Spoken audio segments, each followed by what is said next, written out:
start with Eric Bailey, Tulsa World. Eric? Hey, Andrew, it's good to see you, man. Good to see you. Hey, I wanted to ask you just how hungry are you to get back on the field regularly after just playing 61 offensive plays last year? Did that really teach you to be patient and really kind of add to the hunger to get on the field? Yeah, for sure. Added to the hunger. I mean, last year was a long year, but it was a great learning experience, and I was under some great guys, so like I learned a lot. And but yeah, really hungry out to get out there, get along with the other four guys next to me, and go to work. If you don't mind, another question. Just there's a strong legacy of Oklahoma centers, especially over the past decade. What's it been like to kind of follow in those guys' footsteps and learn from them, guys like Creed Humphrey? Yeah, it's been great. Creed taught me a lot of things. I mean, I played guard last year, so I really wasn't expecting to go to center, but I mean, Coach B, he's been having me. He's taught me just about everything, and it's been a great learning time, and I love center, so it'll be fun. Thanks a bunch. Have a good week, okay? You too. Ryan Aber, the Oklahoman. Yeah, Andrew, what is it you love about center, and what's that transition been like? Going there from where you were a year ago. It's been a great transition, really. I'd say what I like most about it is I like being square of the line, and I also just like having command out there, being able to call out the protections, call out what the defense is doing, and just having my voice out there and leading the group next to me. So really enjoy that. Sorry, go ahead. No, you're good. Have you always sort of embraced that leadership role, Uh, or how's that you know, developed? I've always been really like a leader by example type, but being a center has really forced me to start being vocal. And I mean, I'm really taking it in now and I'm enjoying it. So it's been great. Appreciate it, Andrew. Good talking to you again. Thank you. Jesse Crittenden, Norman Transcript. Hey, Andrew, you mentioned Creed Humphrey a little bit earlier. You've kind of been mentioned as you've been compared to him in a lot of ways in the way you play the game and the way you approach the game. What was it like kind of competing with him last year, and what have you taken from that into this season? Yeah, competing with him was, I mean, it was a challenge. Obviously, he's such a great center, but he really just taught me how to be physical out there, taught me like all the ins and outs, and taught me the hand placement, striking, stuff like that. Thank you. Let's go to Jason Kersey, The Athletic. Hey, Andrew. Continuing on the transition line of questioning, I guess, can you talk a little bit about the mechanics of learning how to be a center? How do you go about that? How is your preparation different? And then also, how do you go about developing rapport with the quarterback, with Spencer? Is there more to that than maybe those of us on the outside realize?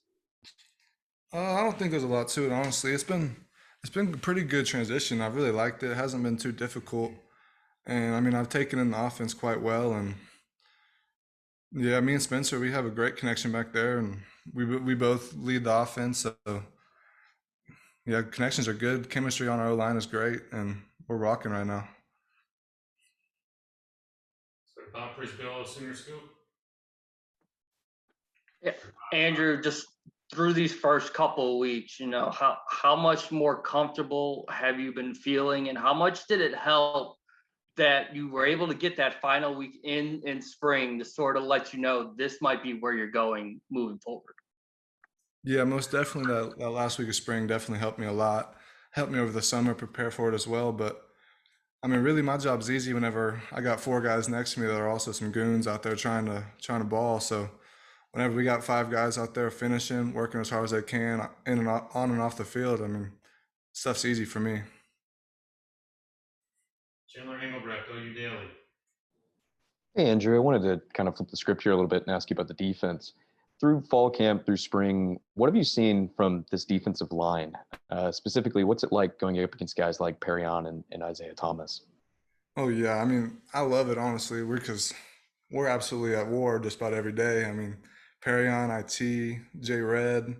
I mean, you got like LaRon Stokes. They're all great defensive players, and they're giving us all a lot of work, and we all go hard every day. And they're fast, they're physical, and it's helping us. We're helping them, and so it's a great deal out there. John Hoover, SI Sooners. Hey, Andrew, sorry about that.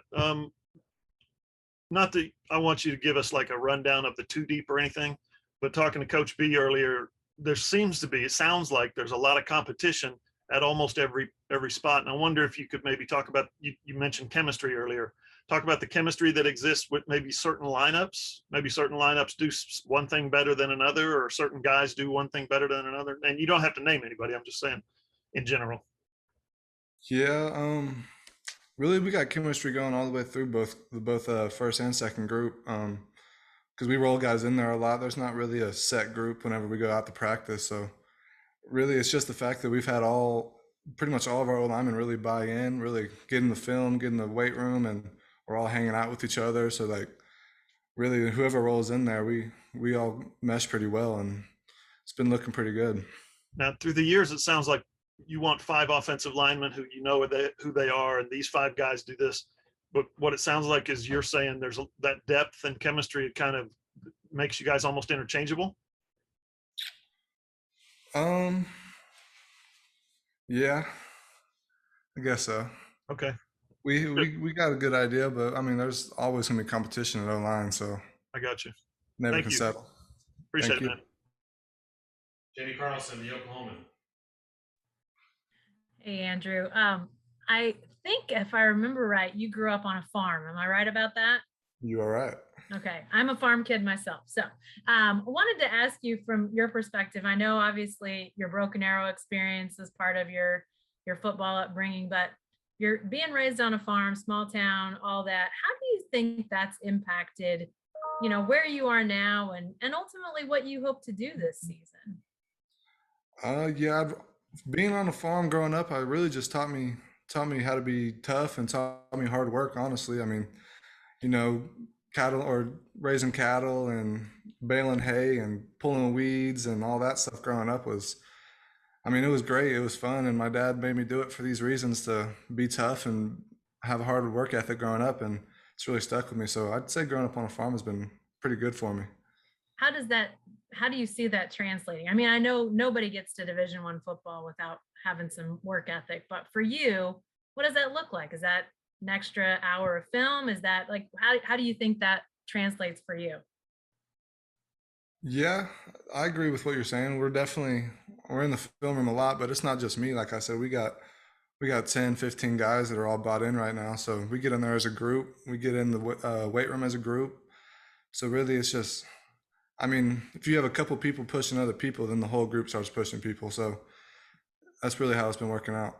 Any hay baling this summer? Oh no, I'm cool. Done with that? Yeah. Thanks, Andrew. Yes, ma'am. Lee Benson, KWTV. Hey, Andrew, a week ago, we talked to Coach B, and he was saying a lot of great things about you guys and saying, hey, yeah, they're doing everything that I'm asking them to do. And he qualified it by saying, heck, tomorrow it could be different, and they could be, doing things I don't want them to do. But I just would like you to compare, last year when you're in fall camp, how Coach was with you guys compared to now. Was it a lot more like upbeat and positive because you guys are doing things he wants you to do, or was it different last year? And then I'm just kind of curious on how the development between, what you saw a season ago with your group and what you're seeing now.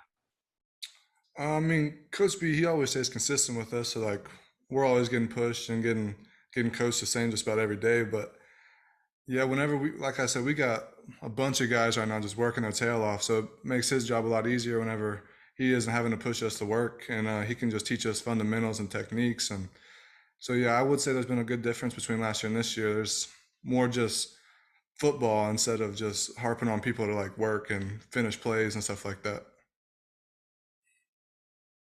Let's go to Brandon Drum, OU Insider. Hey, Andrew, thanks for doing this. I walked away for a second. I don't know if you've been asked this, but obviously you play in the center position, everything that it encompasses under Coach Biedenbaugh's tutelage. You're following a guy that's also an OK Preps guy as well, former OK Preps star. What's that like, trying to fill those type of shoes? And do you and Creed kind of talk to each other quite a bit on, certain things, on how he went about addressing certain situations? We talk some, not a whole lot, but I do get that comment a lot about filling the shoes, and I always say, I'm not filling shoes. I'm out here going to mold my own pair. So that's all I got to say to that. Go to Ryan Chapman. Hey, Andrew, kind of one of the themes along the offensive line through the spring and camp so far has been kind of avoiding a slow start like you guys kind of got off to last year. As someone who kind of watched that happen, what kind of lessons have you taken from that? And what are you hoping to bring to try to help avoid that kind of, slower start to the season for your group? Yeah, I don't really see that happen with us this year. We got a lot of guys on the line that are just absolute killers. You know what I'm saying? Like, not just get your hands on and wall people off, but get your hands on and bury people on the ground. So we're trying to get that hardcore culture back in the line room. And I mean, throughout this fall so far, we've got a lot of guys bought into it. So I don't think we'll have any slow starts coming out of the gate this year.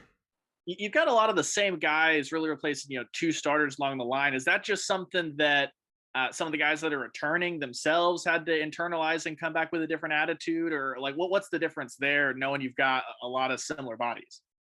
No, definitely. The mentality in our O-line room is a 180 from what it was last year. Like, everybody is, like I said, built in. We all work out together now. We watch film together. We have dinners together. We didn't really see a lot of that last year, and we just really been trying to encompass a new mentality in our O-line room and to make us some dogs again. You know what I mean? Okay, last one, James Taylor. Andrew, it's always fun to talk to Bill because he gives us a taste of what it's like to play in the offensive line. And when he said, I'm probably tougher to learn my offensive line because I force everybody to learn everything about what everybody's doing in the offensive line. He was talking about the transfers, but you were a new kid on the roster last year. How difficult is it to learn how to play offensive line? Because once you guys get it, you're awesome, but how tough is it to get there? Yeah, there's definitely a lot put on us. And like you said, we got to know the whole offensive scheme, formations, movements, got to know the whole defensive scheme. And at first it's quite a bit, but once you pick it up and you put the time into the film room, I mean, it's not that hard of an offense to learn, and defense to learn how the defense works and stuff like that. So if he told you to play tackle tomorrow, it just wouldn't be that difficult for you because you already know everything that's going on? Oh no, and that's across the board. Everybody knows how to play every position in our line room.